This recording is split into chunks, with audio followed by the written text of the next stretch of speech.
বন্ধুরা, ঘটনা শুরু হয়েছে বিজেপির ভেতর থেকে। প্রকাশ্য ইস্তফা, প্রকাশ্য ক্ষোভ এবং এমন এক অভিযোগ যা শুধু দলীয় অসন্তোষ নয়, বরং ক্ষমতার নৈতিক ভিতকে প্রশ্নের মুখে দাঁড় করিয়ে দিয়েছে। উত্তরপ্রদেশে শঙ্করাচার্য সংক্রান্ত একাধিক ঘটনাকে কেন্দ্র করে বিজেপির এক প্রভাবশালী নেতা দল ছাড়ার ঘোষণা করেছেন। তার বক্তব্য স্পষ্ট, তিনি বিজেপির টিকিটে আর নির্বাচন করবেন না। কারণ হিসেবে সামনে এসেছে ইউজিসির নতুন নিয়ম, কিন্তু তার সঙ্গে জুড়ে গেছে শঙ্করাচার্যকে ঘিরে হওয়া অপমান, মাঘ মেলায় ঘটে যাওয়া ঘটনা এবং সরকারের অবস্থানের দোগলাপনা। এই মুহূর্তে বিষয়টি গুরুত্বপূর্ণ, কারণ এটি দেখিয়ে দিচ্ছে হিন্দুত্বের রাজনীতির ভেতরেই ভাঙনের রেখা কোথায় গিয়ে পড়ছে। যে নেতা এতদিন বিজেপির হয়ে মাঠে নেমে কাজ করেছেন, যিনি দাবি করছেন যে সময়ে বিজেপির পাশে কেউ দাঁড়াতে চাইত না, সেই সময় তিনিই দলকে টেনে তুলেছিলেন, সেই মানুষটাই আজ বলছেন বিধায়ক হওয়া আর কোনো বড় বিষয় নয়। এই বক্তব্য শুধু ব্যক্তিগত অভিমান নয়, এটি এক রাজনৈতিক বার্তা।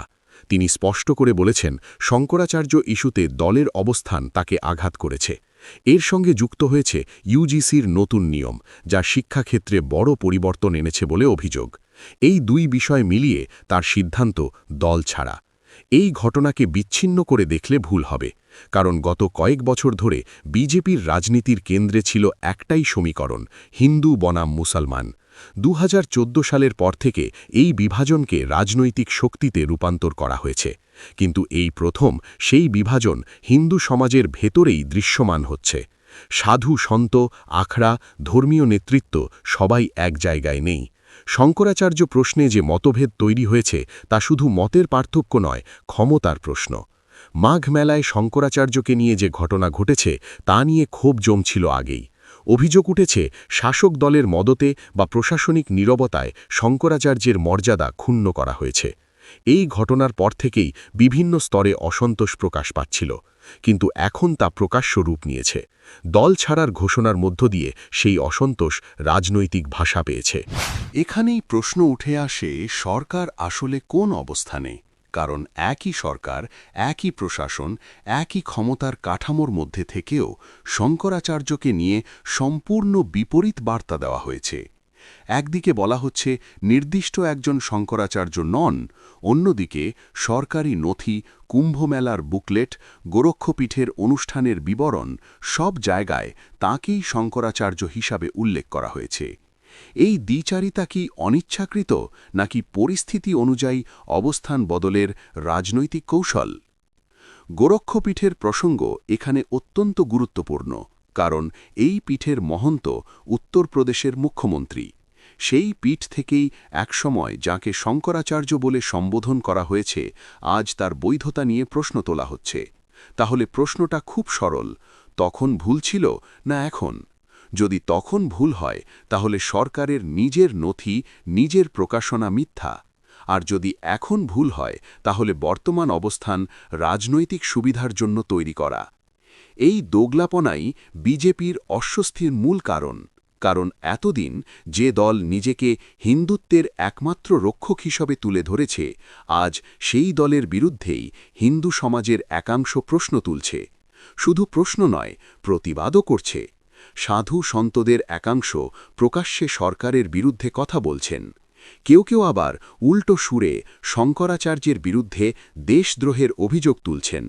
এখানেই সংঘাত সবচেয়ে তীব্র। দেশদ্রোহের অভিযোগ, এই শব্দটা হালকা নয়। সাম্প্রতিক রাজনীতিতে এই শব্দকে যেভাবে ব্যবহার করা হয়েছে তা নতুন করে ব্যাখ্যার দাবি রাখে। যখন কোনো ধর্মীয় নেতার বক্তব্য রাজনৈতিক ক্ষমতার স্বার্থের সঙ্গে মেলে না, তখনই কি তিনি দেশদ্রোহী হয়ে যান? এই প্রশ্ন শুধু শঙ্করাচার্যকে ঘিরে নয়, বরং মত প্রকাশের স্বাধীনতা এবং ধর্মীয় নেতৃত্বের স্বাতন্ত্র্যকে ঘিরে।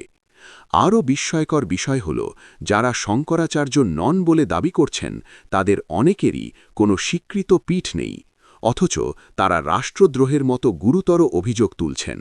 এতে বোঝা যায় এখানে বিতর্ক ধর্মীয় নয়, রাজনৈতিক।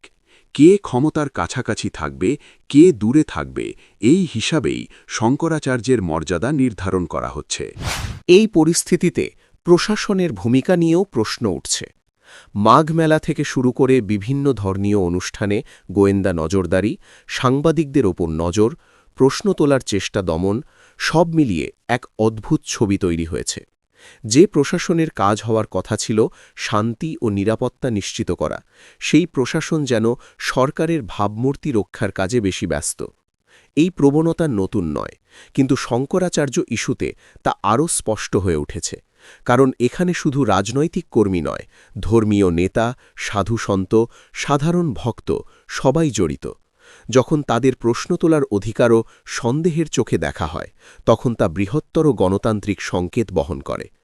বিজেপির ভেতরের দ্বন্দ্ব এখানেই শেষ নয়।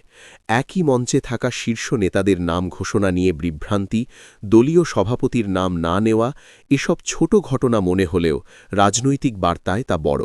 কারণ ক্ষমতার কেন্দ্র কোথায়, কে গুরুত্ব পাচ্ছে, কে উপেক্ষিত, এই প্রশ্নগুলোই ভবিষ্যতের সংঘাতের ইঙ্গিত দেয়। আরেকটি দিক এখানে গুরুত্বপূর্ণ। হিন্দুত্বের রাজনীতিতে যারা চরম ভাষা ব্যবহার করছেন, যারা প্রকাশ্যে হিংসাত্মক বক্তব্য দিচ্ছেন, তাদের বিরুদ্ধে কার্যত কোনো ব্যবস্থা নেওয়া হচ্ছে না। উল্টোদিকে যারা প্রশ্ন তুলছেন, বিশ্লেষণ করছেন, তাদের ওপর নজরদারি বাড়ছে। এই বৈষম্যই আসল সমস্যার মূল। শঙ্করাচার্য নিজে যখন কালনেমি প্রসঙ্গ টেনে আনছেন, তখন সেটাও নিছক ধর্মীয় উপমা নয়। কালনেমি ছিল ছদ্মবেশী, সাধুর বেশে থেকে অধর্ম করত। এই উপমা কার দিকে ইঙ্গিত করছে তা বোঝা কঠিন নয়। আর এখানেই ক্ষমতার অস্বস্তি, কারণ এই ইঙ্গিত সরাসরি রাজনৈতিক ক্ষমতার দিকে তাক করা। এরপর আসে আরও ভয়ঙ্কর দিক, কৃত্রিম বুদ্ধিমত্তা ব্যবহার করে ধর্মীয় স্থাপনা ধ্বংসের কল্পিত দৃশ্য তৈরি, তা সামাজিক মাধ্যমে ছড়িয়ে দেওয়া। এটি নিছক উন্মাদনা নয়, এটি পরিকল্পিত উস্কানি। তবু এই সব ক্ষেত্রে কঠোর ব্যবস্থা দেখা যায় না। প্রশ্ন উঠছে, আইন কি সবার জন্য সমান? এই সব মিলিয়ে যে ছবি তৈরি হচ্ছে তা খুব স্পষ্ট। বিজেপির শক্তির মূল ছিল একক বর্ণনা, একক শত্রু, একক পরিচয়।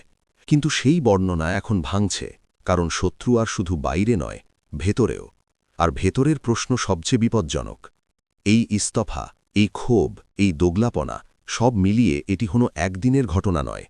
এটি দীর্ঘদিনের জমে থাকা অসন্তোষের বহিঃপ্রকাশ। সামনে নির্বাচন, সামনে ক্ষমতার হিসেব।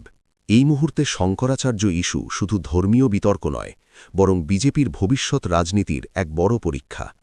সবশেষে বন্ধুরা, প্রশ্ন থেকেই যায়, যে রাজনীতি হিন্দু ঐক্যের কথা বলে ক্ষমতায় এসেছে, সেই রাজনীতি যদি হিন্দু সমাজকেই বিভক্ত করে ফেলে, তাহলে তার পরিণতি কি হবে? শঙ্করাচার্যকে ঘিরে যে লড়াই চলছে, তা কি কেবল একজন ধর্মীয় নেতার মর্যাদার প্রশ্ন, নাকি এটি ক্ষমতার কেন্দ্রে পৌঁছনোর লড়াইয়ের প্রতীক? এই প্রশ্নের উত্তর ভবিষ্যৎ দেবে, কিন্তু ইঙ্গিত আজই স্পষ্ট। বন্ধুরা, এ বিষয়ে আপনারা কি মনে করেন? কমেন্টে অবশ্যই জানাবেন, এবং আমাদের বিশ্লেষণ ভালো লাগলে রিসার্চ বাংলা নিউজ ইউটিউব চ্যানেলটিকে সাবস্ক্রাইব করে আমাদের পাশে থাকুন। ধন্যবাদ।